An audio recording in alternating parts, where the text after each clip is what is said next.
Assalamualaikum warahmatullahi wabarakatuh. Hari ini kita akan mempelajari tentang unsur periode 3 dan 4. Jadi kita mulai dari peta konsep. Kita bisa lihat di sini unsur periode 3 dan golongan transisi periode 4. Nah,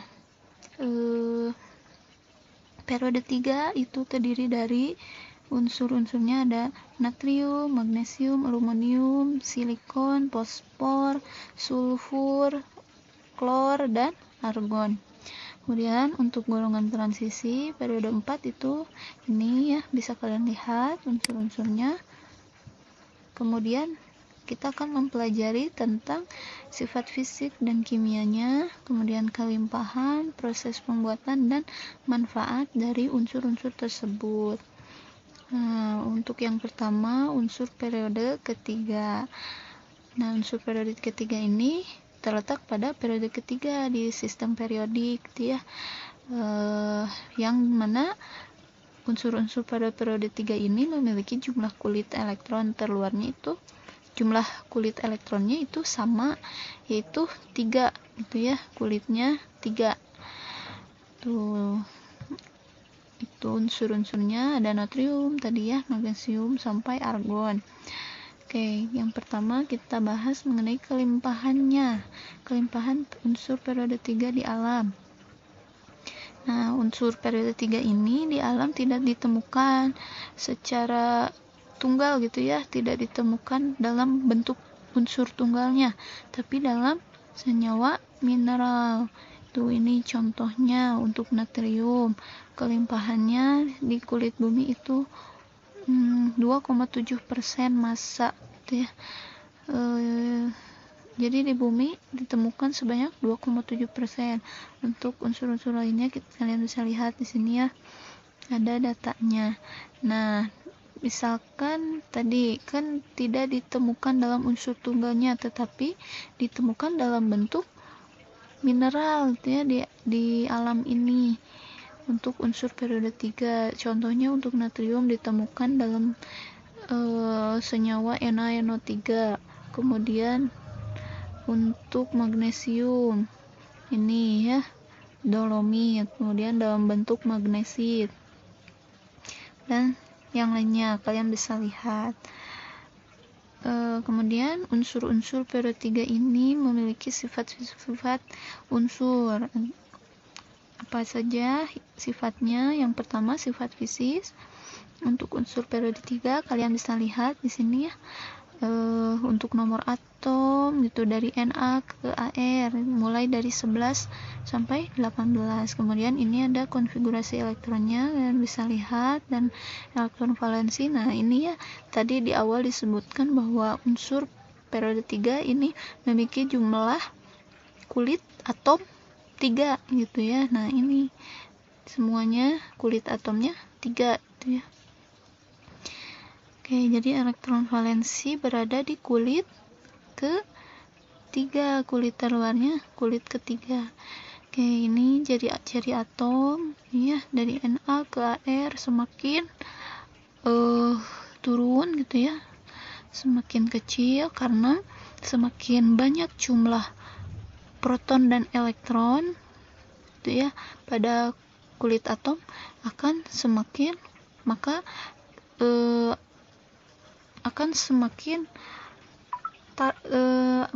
gaya tarik menariknya itu semakin kuat, gitu ya.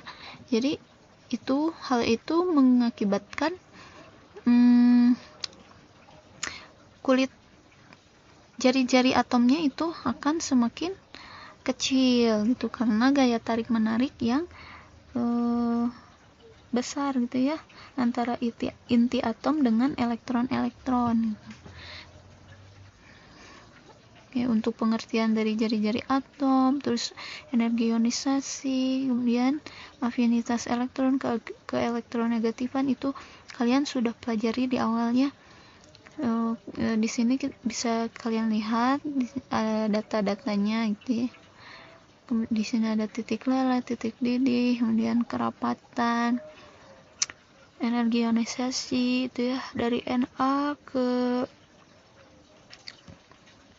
air tuh. Kemudian strukturnya di sini ada untuk Na kristal logam sama itu ya, Na MgAe kristal logam, dan Si kristal kovalen raksasa, fosfor poliatom, dan seterusnya. Wujud, nah ini dari Na ke sampai sulfur itu wujudnya padat, klor dan argon wujudnya gas. Selanjutnya ada apa lagi? Di sini afinitas elektron, kemudian keelektronegativan itu ya, bisa kalian lihat datanya. Nah, untuk sifat kimia, di sini ada tabel sifat-sifat unsur periode ketiga. Dari tabel tersebut kalian lihat bahwa di sini natrium ya merupakan reduktor yang kuat, reduktor terkuat itu ya, karena dia memiliki elektron valensinya hanya 1. Kalau 1 berarti dia cenderung untuk melepas elektron gitu ya, untuk bisa ke untuk stabil gitu, untuk memenuhi aturan oktet. Kemudian kalian lihat klor merupakan oksidator terkuat. Jadi dia cenderung untuk menerima elektron ya. Elektron valensi dari Cl ini kan 7 gitu ya. Untuk memenuhi aturan oktet dia hanya membutuhkan 1 elektron, jadi dia cenderung menarik elektron, sehingga dia disebut sebagai oksidator terkuat. Oke, ini kemudian di sini kita lihat jari-jari atom tadi sudah ya, dari kanan ke kiri semakin besar, kemudian dari kiri ke kanan berarti makin kecil ya. Nah, ini untuk keelektronegativan, dari kiri ke kanan makin besar.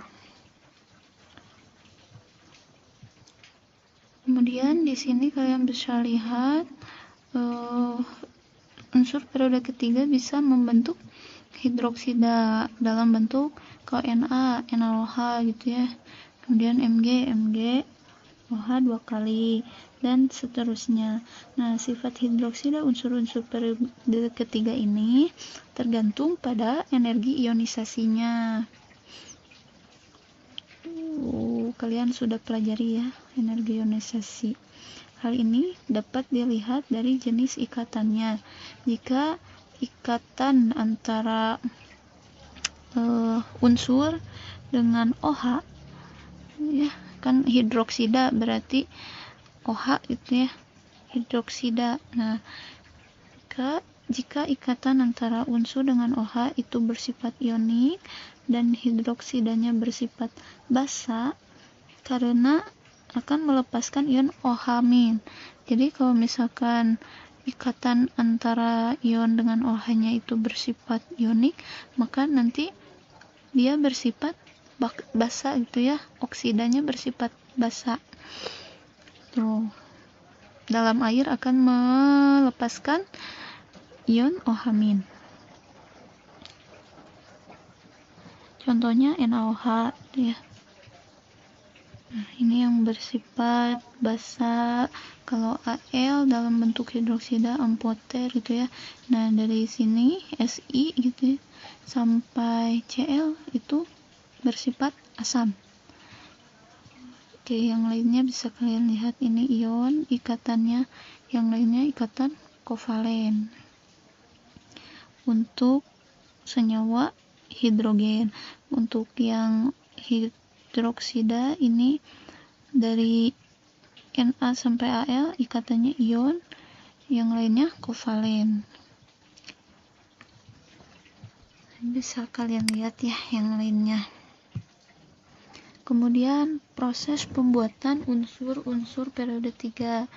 Bagaimana proses pembuatannya bisa kalian lihat di sini karena banyak ya. Untuk natrium contohnya di sini. Natrium ini kan merupakan unsur golongan alkali itu ya. Kemarin sudah dipelajari, daya reduksinya rendah. Dengan sumber utamanya adalah halit, umumnya dalam bentuk NaCl. Nah, pembuatan natrium ini dapat dilakukan dengan proses Downs namanya, itu elektrolisis lelehan NaCl. Jadi dibuatnya natrium itu dari lelehan NaCl. NaCl apa? Garam gitu ya. Biasanya yang mengandung banyak garam itu air laut ya. Nah, jadi air asin yang mengandung NaCl itu diuapkan sampai kering, kemudian nanti akan membentuk padatan ya, padatan dari NaCl. Kemudian dihancurkan padatannya dan dilelehkan sehingga nanti terbentuklah gas natrium. Tuh. Kemudian untuk magnesium proses Downs juga ya didapatkannya, ini bisa kalian lihat ada juga reaksinya. Jadi melalui elektrolisis leburan kristal sama dengan natrium tadi ya. Ini untuk reaksinya. Kemudian aluminium juga melalui elektrolisis. Silikon dibuat dari reduksi SiO2 murni dengan serbuk aluminium. Nah, ini reaksinya. Direaksikan ya, dengan aluminium SiO2-nya sehingga nanti menghasilkan silikon gitu ya. Kemudian fosfor, kalian bisa lihat lah ya. Di sini dibaca. Karena ini kalau ini merupakan hafalan gitu ya, maksudnya bacaan gitu, jadi tinggal kalian baca aja. Oke, selanjutnya kita akan bahas manfaat dari unsur-unsur periode 3. Di sini ada tabel kegunaan dari unsur periode 3 untuk natrium. Kegunaannya banyak ya, mulai dari dipakai dalam pembuatan ester. Ester itu yang biasa kalian temukan di esen-esen makanan gitu ya, kayak esen misalkan apa ya, pisang gitu ya, aroma-aroma kayak gitu untuk makanan. Kemudian NaCl, nah digunakan oleh hampir semua makhluk. NaCl garam ya, kalian makan garam setiap hari, tapi jangan disamakan NaCl yang di laboratorium dengan yang di dapur. Ada perbedaannya. Oke, selanjutnya ini dipakai pengawetan gitu ya, banyak penyedap makanan, kemudian dipakai dalam pembuatan sabun, deterjen gitu ya, dan lain-lain. Kemudian magnesium digunakan untuk kerangka pesawat ya. Kemudian aluminium untuk peralatan rumah tangga, banyak ya, bisa dibentuk piring, mangkok, sendok gitu ya, sendok banyak aluminium. Kemudian kerangka dari mobil, pesawat, dan lain-lain. Kemudian untuk silikon, kalian bisa lihat di sini ya. bahan bakar pada pembuatan jenis-jenis gelas atau kaca sebagai semikonduktor. Nah, ada juga bahan baku kalkulator yang sering kita temui ya ini. Terus ada di komputer ada tuh, kalian bisa baca yang lainnya ya. Ini kegunaan dari unsur periode 3. Oke, nanti kalian jawab pertanyaan mengenai unsur-unsur periode 3 ini ya. Kemudian unsur periode 4. Nah, unsur periode 4 yang akan kita pelajari unsur transisi periode 4. Nah, unsur transisi itu merupakan unsur-unsur konfigurasi elektronnya itu berakhir pada subkulit D atau subkulit F. Nah, kalau si unsur-unsurnya berakhir konfigurasi elektronnya itu berakhir pada subkulit D, itu ya, maka itu dikelompokkan sebagai unsur transisi luar. Kalau konfigurasi elektronnya itu berakhir pada subkulit F, itu dikelompokkan sebagai unsur transisi dalam. Nah, kelimpahannya di bumi, kalian bisa lihat di sini unsur logam transisi periode 4 itu terdapat di alam dalam bentuk mineral, sama kayak yang tadi periode 3 ya. Nah, skandium, unsur-unsurnya itu ada skandium, titanium, itu ya, vanadium, kromium, mangan, besi, kobalt, nikel, tembaga, seng. Yang biasa kita temui yang dekat dengan kehidupan sehari-hari kita itu besi ya. Kemudian tembaga banyak, seng juga banyak gitu ya kita temui. Oke. Nah, ini kelimpahan dari skandium terdapat dalam bentuk mineral torfetit. Ini rumus kimianya. Kemudian untuk titanium dalam bentuk mineral rutil atau TiO ya, TiO2 yang terdapat dalam biji besi. Nah, ini. Kemudian vanadium dalam bentuk senyawa karnotit. Ini tinggal kalian baca aja ya untuk kelimpahannya. Kalau besi yang kita temui itu apakah di alam dalam bentuk besi secara langsung? Tidak ya, karena tadi untuk periode 4 di alam terdapat dalam bentuk mineral. Contohnya ini, kalau besi bentuk mineralnya tuh biji besi itu ada hematit, siderit, dan magnetit. Ya, yang lainnya tinggal kalian baca. Nah, ini ya gambar-gambarnya. Ada gambarnya untuk skandium. Mineral tadi dalam bentuk torfetit. Ini titanium. Ada gambarnya ya, bentuk dari vanadium, besi, kobalt, mangan. Ini kromium. Ini ada nikel, tembaga, seng. Nah, kemudian sifat-sifat dari unsur periode 4. Di sini ada tabelnya. Bisa kalian lihat nomor atom, kemudian kerapatan. Kalau periode 4 nomor atomnya mulai dari skandium 21 sampai seng gitu ya, Zn 30. Kemudian ini bisa kalian lihat kerapatannya, ciri-ciri atom, titik leleh, titik didih, energi ionisasi. Terus, nah ini dia memiliki sifat kemagnetan. Dari Sc sampai Mn itu bersifat paramagnetik. Dari Fe besi ini sampai nikel dia ferromagnetik. Cu dan Zn dia magnetik. Nah, di sini akan dilihat. Jadi untuk periode ke unsur golongan transisi periode 4 ini memiliki sifat logam. Itu ya, kenapa memiliki sifat logam? Kecuali di sini, kecuali seng gitu ya. Logam-logam transisi memiliki elektron yang berpasangan. Tuh, kalau seng enggak. Tapi untuk golongan transisi, periode transisi ini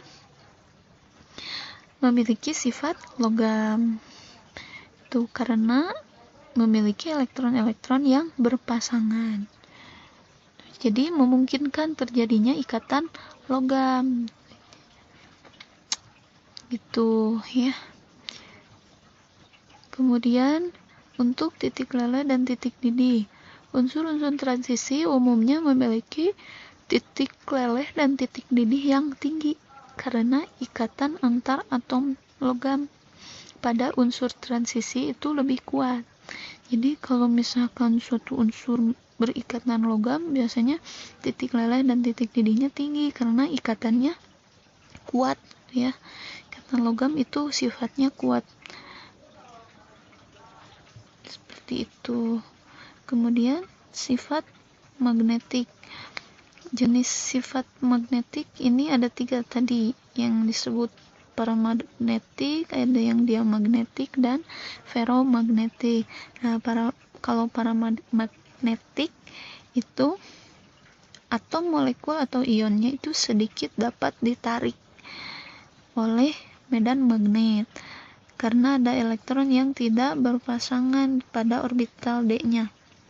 Misal ini AR, konfigurasi elektronnya ini elektron terluarnya 4s2 3d1. Nah, di sini berarti ada elektron yang tidak berpasangan di subkulitnya itu ya. Untuk subkulit S ini ada 2 elektron, yang D ada 1 elektron yang tidak berpasangan. Nah, kalau seperti ini dia bersifat paramagnetik, bisa sedikit tertarik oleh medan magnet. Kalau dia magnetik, ini merupakan atom, molekul atau ion ini dapat ditolak oleh medan magnet. Jadi tidak tertarik magnet gitu ya. Karena seluruh elektron pada orbital D-nya berpasangan. Contoh ini yang dilihat di orbital D ya. Kulit ketiga berarti ini. Orbital D itu penuh elektronnya berpasangan itu ya semua. Nah, sehingga dia dapat ditolak oleh medan magnet. Sifatnya disebut sebagai diamagnetik. Kalau ferromagnetik, kalau ferromagnetik itu kondisi yang sama dengan paramagnetik, hanya saja dalam keadaan padat. Jadi ini contohnya untuk Fe. Ya, kalau tadi skandium ini di kulit D-nya 1, untuk Fe banyak ya yang tidak berpasangannya itu. Jadi ada 4 elektron yang tidak berpasangan pada orbital D, sehingga dia akan lebih tertarik oleh medan magnet. Contohnya besi kan kalau kita dekatkan besi dengan magnet itu langsung nempel gitu ya. Jadi dia tertarik oleh medan magnet. Oke, itu. Jadi yang paramagnetik ada Fe, Co, dan Ni. Kemudian jari-jari atom itu tidak seperti periode 3, jari-jari atom unsur transisi periode keempat tidak teratur dari kiri ke kanan karena apa? Dipengaruhi oleh banyaknya elektron-elektron 3D di kulit 3 orbital D yang saling tolak-menolak, sehingga hal tersebut dapat memperkecil gaya tarik inti atom terhadap elektron-elektron. Akibatnya elektron-elektron akan lebih menjauh inti atom sehingga jari-jari atomnya lebih besar. Jadi tidak teratur gitu ya kalau untuk periode 4 transisi ini. Kemudian ionnya berwarna itu karena dia memiliki bilangan oksidasi itu ya yang berbeda. Nah, tingkat energi elektron pada unsur-unsur transisi yang hampir sama menyebabkan timbulnya warna pada ion-ion logam transisi. Hal ini terjadi karena elektron dapat bergerak ke tingkat yang lebih tinggi dengan mengabsorpsi sinar tampak. Oke, contohnya pada golongan transisi subkulit 3D yang belum terisi penuh, itu menyebabkan elektron pada subkulit itu menyerap energi cahaya sehingga elektronnya tereksitasi dan memancarkan energi cahaya dengan warna yang sesuai dengan warna cahaya yang dapat dipantulkan. Jadi setiap unsur berbeda kemampuan gitu ya untuk memantulkan cahaya. Kalau misalkan di sini contohnya Ti2+ itu berwarna ungu ya. Dia berarti dapat memantulkan warna ungu. Kemudian Ti4+ itu tidak berwarna. Jadi dalam satu unsur yang memiliki bilangan oksidasi yang berbeda itu dapat memiliki warna yang berbeda. Kemudian contohnya untuk kobalt, CO2+ berwarna merah muda, kalau yang 3+ nya berwarna biru. Dan unsur-unsur lain juga sama itu ya, memiliki warna yang berbeda. Nah, di sini sifat kimia golongan transisi periode 4. Ada kereaktifan dan pembentukan ion kompleks. Jadi untuk kereaktifan unsur-unsur transisi periode keempat ini memiliki harga potensial elektroda negatif kecuali Cu. Nah, harga potensial elektroda ini dilambangkan dengan E0. Mungkin kalian udah pelajari ya di bab sebelumnya mengenai elektrokimia, elektrolisis nih. Nah, di sini hal tersebut menunjukkan logam-logam tersebut dapat larut dalam asam kecuali tembaga. Kalau tembaga tidak bisa itu ya. Kebanyakan logam transisi dapat bereaksi dengan unsur-unsur non-logam. Ini jadi kereaktifan dari logam transisi bisa bereaksi dengan unsur-unsur non-logam, misalnya oksigen dan halogen. Di sini Fe bisa bereaksi dengan oksigen membentuk Fe2O3. Kemudian skandium, Sc itu ya. Sc ini harusnya Sc ditambah air menghasilkan SCOH 3 kali. Reaksi sampingnya jumlah produk sampingnya adalah H2 hidrogen. Kemudian pembentukan ion kompleks. Jadi unsur transisi periode keempat dapat membentuk ion kompleks. Semua unsur transisi dapat membentuk ion kompleks. Apa itu ion kompleks? Yaitu suatu struktur di mana kation logam dikelilingi oleh dua atau lebih anion atau molekul netral yang disebut sebagai ligan. Antara ion pusat dengan ligan terjadi ikatan kovalen koordinasi, di mana ligan berfungsi sebagai basa Lewis, penyedia pasangan elektronnya. Contoh di sini ada CuH2O 4 kali 2+. Dan ini merupakan ion kompleks. Kemudian FeCN6 4-. Itu ya. Nah, senyawa unsur transisi umumnya berwarna, itu memiliki warna. Hal ini disebabkan perpindahan elektron yang terjadi pada pengisian subkulit D dengan pengabsorpsi sinar tampak. Jadi untuk senyawa unsur transisi itu umumnya memiliki warna, ya. Oke, ini untuk contoh dari ion kompleks. Di sini berarti unsur transisinya kalau di senyawa yang pertama ini berarti Cu, ya. Ligannya H2O. Ini unsur transisinya Fe, Cn-nya sebagai ligan. Tuh. Kemudian proses pembuatannya seperti apa? Kalau ini tinggal kalian baca aja, ya. Di sini terdapat reaksi-reaksi pembentukannya. Tuh.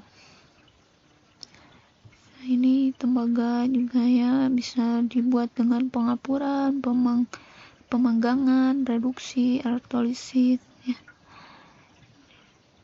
Oke, ini tinggal kalian baca aja. Nah, apa manfaatnya untuk unsur transisi periode 4?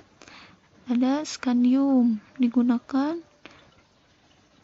untuk apa ini? Industri, ya. Untuk industri. Kemudian titanium digunakan sebagai badan pesawat terbang dan pesawat supersonik karena pada temperatur tinggi tidak mengalami perubahan kekuatan. Jadi titanium ini kalau berada pada temperatur tinggi dia tidak mengalami perubahan, gitu, ya. Jadi stabil di temperatur tinggi. Vanadium digunakan untuk peralatan yang membutuhkan kekuatan dan kelenturan yang tinggi, sehingga biasanya digunakan dalam per mobil dan lain-lain. Kemudian kromium digunakan untuk mengeraskan baja, pembuatan baja tahan karat, ya. Dan banyak membentuk alloy yang berguna. Alloy itu logam campuran. Kemudian ada mangan atau Mn. Mn berpartisipasi pada pemurnian besi, ya. Kemudian besi banyak, ya, kegunaannya. Misal cenah dalam bahan utama pembuatan baja. Kemudian kobalt atau Co.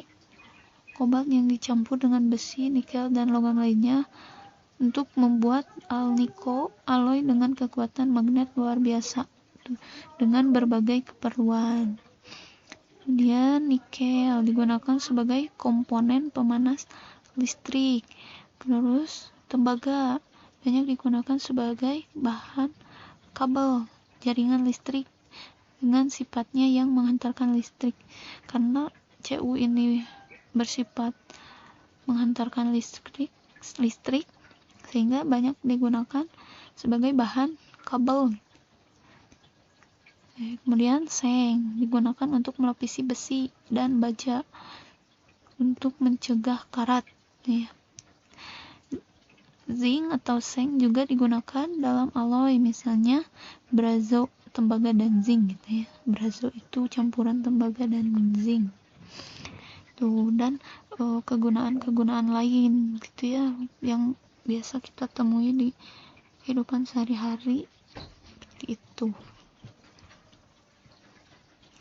Nah, nanti kalian jawab pertanyaan ini. Untuk materi ini sekian sampai di sini. Jawab pertanyaan untuk pertanyaan tadi periode ketiga, unsur periode ketiga dan unsur transisi. Terima kasih. Wassalamualaikum warahmatullahi wabarakatuh.